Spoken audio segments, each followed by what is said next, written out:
First thing we're going to do is we're going to remove these guards by using a 7/16 wrench and removing these 6 screws.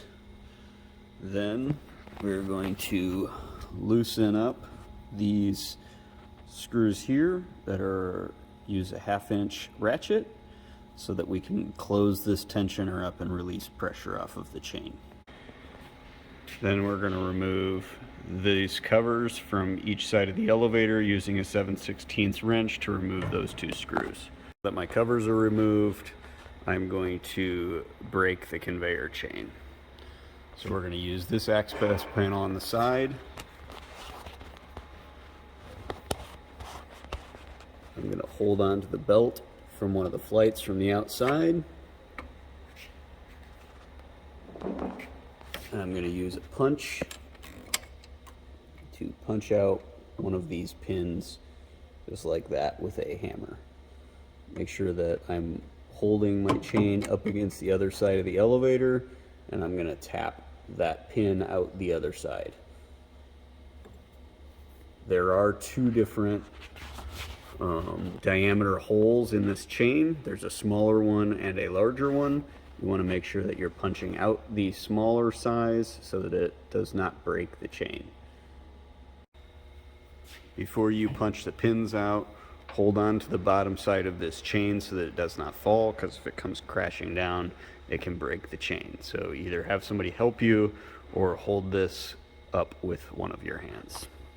Now that we've broken the chain,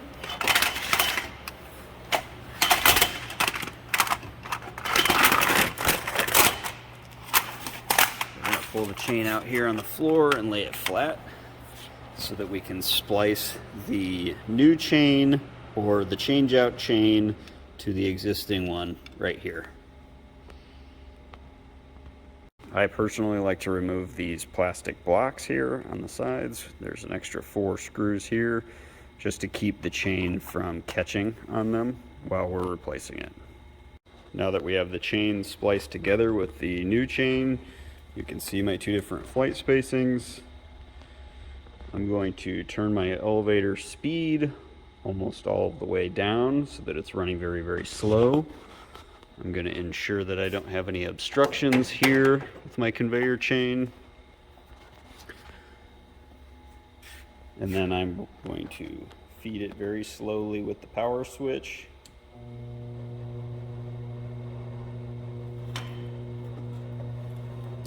Like so. To pull the new chain through the elevator using the motor. Now, you'll see that I've got some bunching up going on here. I'm going to want to be very, very careful with that so that I do not tear things up.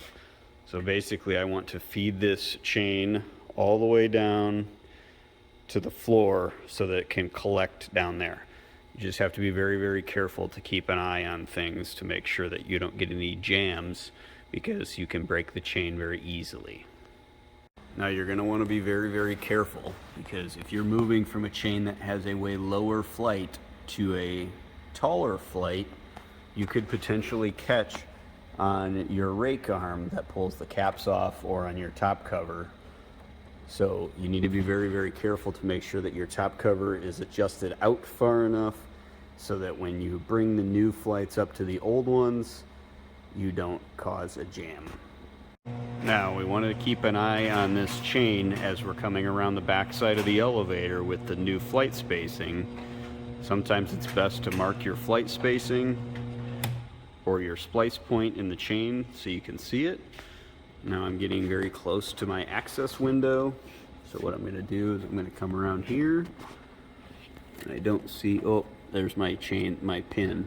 See, I didn't jam my pin all the way in there because I wanted to be able to see it so I can access it. So what I'm going to do is I'm going to grab the lower part of my chain here, and I'm going to pull my pin out and lower this down gently.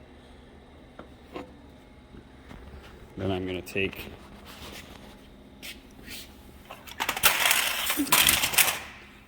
the old chain here and remove it from the elevator. I'm going to take the new chain and I'm going to feed it above the top of this tube on the frame. I'm going to feed it up underneath the elevator until I get to the bottom of my access door. So I'm going to bring my new chain around. I'm going to go behind this lip here, just like this chain is, and I'm going to bring it up here to where I'm going to splice it into the new chain. Now that I've got my pin inserted in here, I'm going to put my punch on the pin and tap it in until it's just a little bit flush, just a little bit beyond flush of this chain so that it doesn't catch on anything. You can't drive it in too far or you'll break the other side of the chain.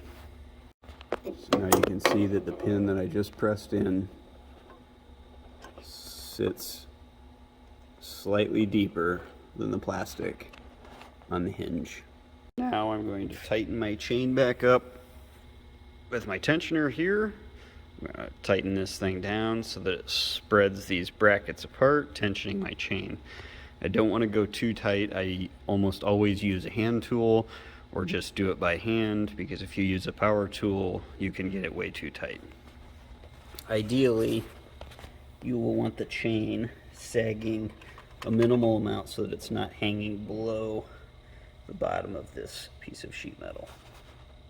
Now that I've got this tensioned, I'm going to take a measurement with a tape measure between this bracket and this bracket to make sure that it's equal on either side of the chain so that I don't track my chain crooked.